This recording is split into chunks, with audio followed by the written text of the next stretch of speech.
are ranking all 10 of the songs from the Offspring's Supercharged, the brand new album. And this ranking took a lot of shuffling. I know it's changed a lot from my first listen late Thursday night to now, which is Monday afternoon. I've been listening to it nonstop, so I feel like I've got a pretty good grasp on what I like, what I don't like. I like almost all of it, but there is one song that's at the bottom of my list that we got to talk about. So let's just jump in right there. We are going worst to best, and there's 10 tracks on Supercharged. Now, I'm going to be doing an unboxing. I've already done a review, and I am going to do a re-ranking of the Offspring's entire catalog. I think I've done that at least twice on the channel, so that's pretty exciting. Number 10, worst song off of Supercharged has got to be Get Some. And I am so happy I figured out what that riff is that they're doing in the song. It's Carry On My Wayward Son. That's the guitar riff that shows up on at the 2-minute and 7-second mark. And I can't believe I figured that out. I had to rack my brain, and then poof, it just came to me out of the ether. So that's really awesome. And I'm so glad that the Offspring are still putting at least one weird track on each album. There are more than one weird songs on this record. The weird ones are usually my favorite, but this is an experiment with Get Some that I don't particularly like. It's still a lot of fun, but it's one of my least favorite Offspring songs that aims to do something different. I don't want the Offspring to sound like Kansas or AC/DC. I'd rather them experiment elsewhere sonically, but that's the whole point of experimentation, right? Someone out there has been waiting on them to sound like Kansas for all these years, and congratulations to you for that, for decades, millennium even. Also, Get Some is stupid. It's a song about getting some, and but this is the only song on the album with an expletive, which is a bad word. Ass! All right, the 9th best song on the record is Can't Get There From Here. It's the closing track, and this one took me a little bit to get into. It didn't have the immediacy of the rest of the record, but it's a very strong callback to older Offspring sounds and looks. Much like Looking Out for number 1, it's kind of big and anthemic and would fit in on Rise and Fall, Raging Grace. It's a suitable closing track, but it did shift down in my list quite a bit as I made final adjustments. That sliding up and down, I think this one initially came in at 5th place, but now it's dropped down to 9th. Let me take a look at my notes real quick. On first listen, it was my 5th favorite, and then I quickly had other songs grow and grow and grow well beyond Can't Get There From Here. Okay, now we're at the 8th best song on Supercharged by The Offspring, and I'm going to give it to Hanging by a Thread.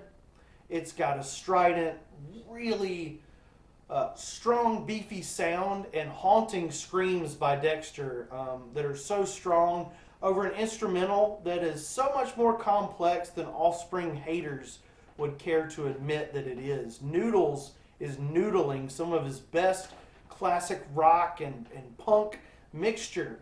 And Dexter is really pouring out his heart to the point, this is a song you could really worry about Dexter's well-being in the lyrics.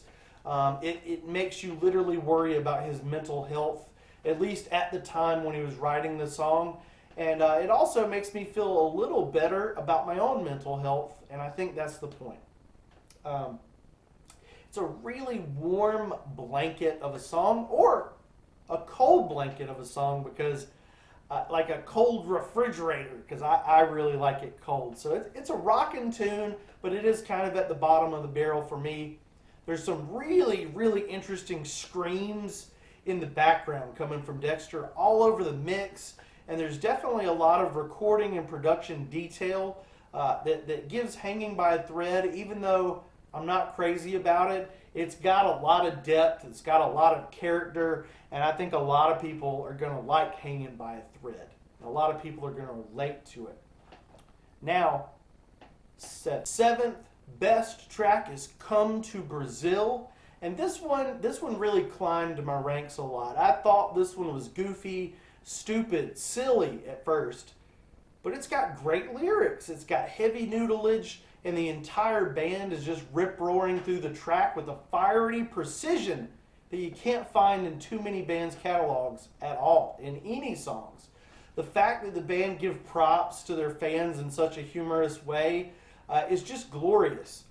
And I've got here in my possession, I've got Sharpies, I've got guitar picks. I'll sell you guys these if you want Offspring. If you guys need more Sharpies and more guitar picks, I have limited supply, so you need to call now. Call now. Call the number. There's no number on the screen. Please don't call me. Text me, Dexter. Text me. I want the Dext to text me. Okay, what are we talking about? Come to Brazil. It's just really great that the band wrote a song for Brazil. Noodles and Dexter's, they're basically my best friends now because we've all got Sharpies and guitar picks, and only a select few people have those things. And also, this Come to Brazil gave me like a nice food and drink menu for the next time that I go out to get Mexican food, and maybe one day I'll get over to Brazil. Number 6 is Truth and Fiction, and I've got some props for this one too. Just hold on a minute. You guys have to read this book if you haven't, and watch the movie, not with your parents. Don't read the book with your parents either. It's gross. It's bad. It's good, but it's bad. Truth and Fiction has Clockwork Orange references, which are amazing. And I really feel like Dexter broke into my house in preparation for Supercharged, because he's talking about Clockwork Orange and Sharpies and guitar picks, all of which are in this room. Truth and Fiction is a Bad Religion song on an Offspring record, and it's just pure punk rock through and through. The lyrics are deeper than the "oh gee thanks" that it's calling out. A real son of a bitch in Edgar Allan Poe, if I had to.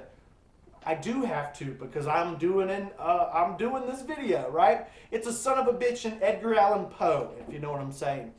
And Truth and Fiction is another song that really beat out those lesser songs we've already talked about, moving up from its original position, which was quite low, almost at rock bottom, just above Get Some.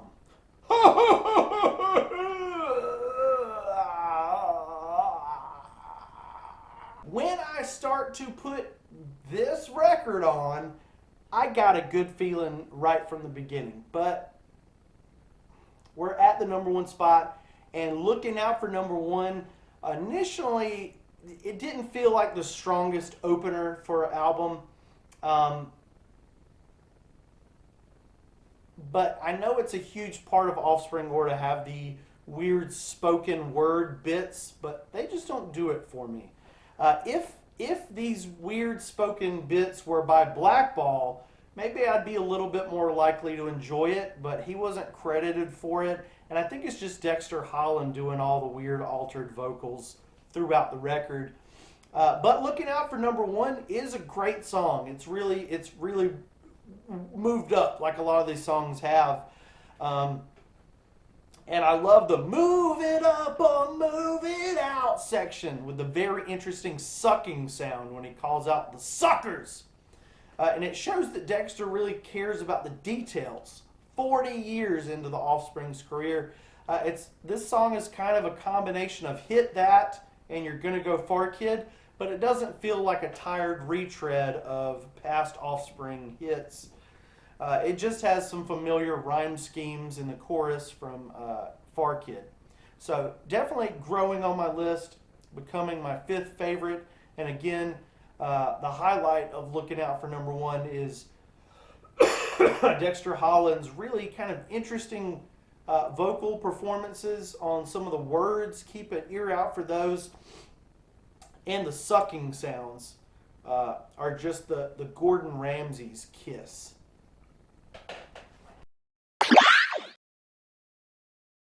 At number 4, we have Make It All Right. And gosh darn it, this song is fun. Sometimes happy songs are stupid or annoying, but this one is valuable in my mind and in my soul. Sometimes we do need someone to understand our pain and listen to our gripes.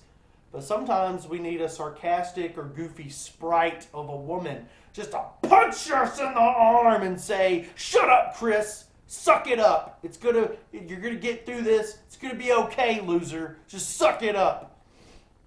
This isn't a perfect song. It's got some of the talky talk stuff in it. My son was asking, why does she say, "All I want to do is fly away with you"? And I was like, I don't know why she says that. It's just how she feels. It's part of the song. So it's not a perfect track, but it's close enough to call it a 5 out of 5 song nonetheless. Make It All Right is a 4.9999999999999, making it the 4th best song on the record. And at number 3, the 3rd best song of Supercharged, we got Light It Up, Light It Up, Light It Up, Light It Up. Pure punk rock, pure Offspring, pure sing-along classic single from the Offspring. A loser born in 1985 loves it. A very classy gentleman, Gen Alpha guy, born in 2018. He loves it. We drive around together in a stained Honda Accord, screaming about Prometheus to Armageddon and panic attacks and rockets on our back.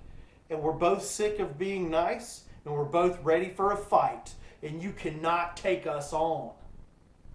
We're gangsters, man, in the Honda Accord, driving through South Carolina, swerving around downed trees from Hurricane Helene. We're gangster, baby. We're gangster.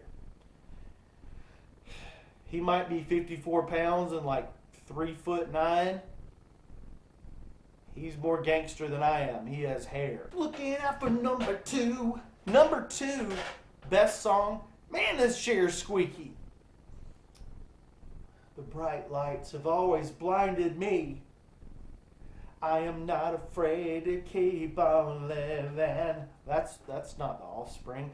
Number 2, The Fall Guy.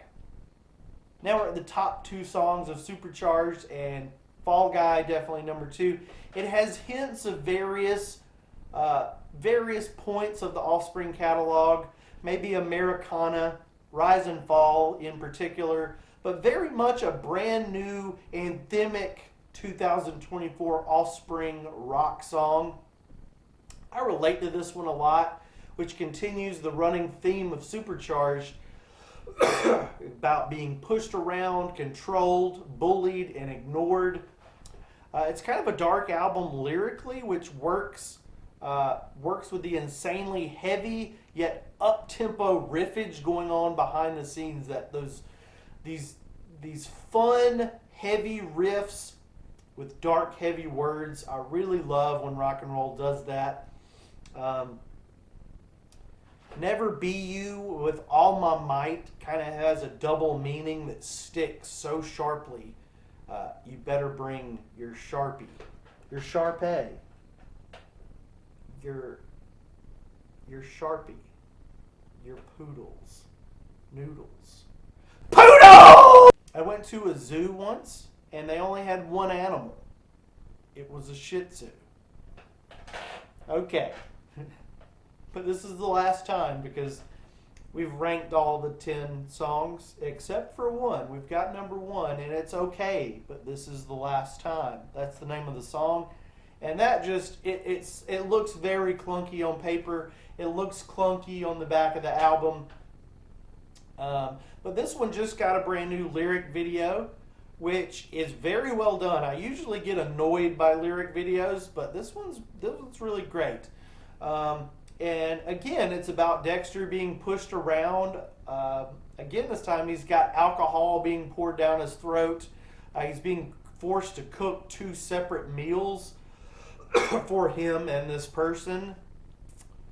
And he's being forced to put revenge aside. He's being forced to put the meltdown off for a while. And gosh darn it, I don't know if this is like a lighthearted sitcom situation or tales of spousal abuse. But either way, I'm here for it and I'm relating to it. So the music is gorgeous. It's very poppy, very light and fluffy. People are going to hate this one. It's my number one favorite. Screw punk rock.